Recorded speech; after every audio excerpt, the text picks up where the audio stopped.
Galera, alguém puder me ajudar aí, meu carro tá com esses unidos. Depois que ele foi pra oficina aqui na minha cidade, foi que eu fui assaltado e me levaram o carro. Vou baixar a rotação dele aqui, vocês vão ver.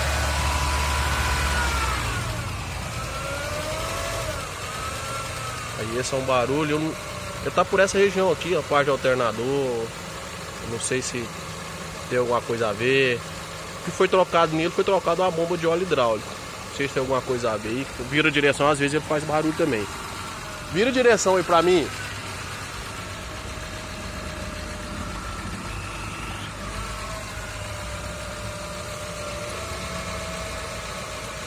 Dá uma aceleradinha nele. Se alguém puder me ajudar aí.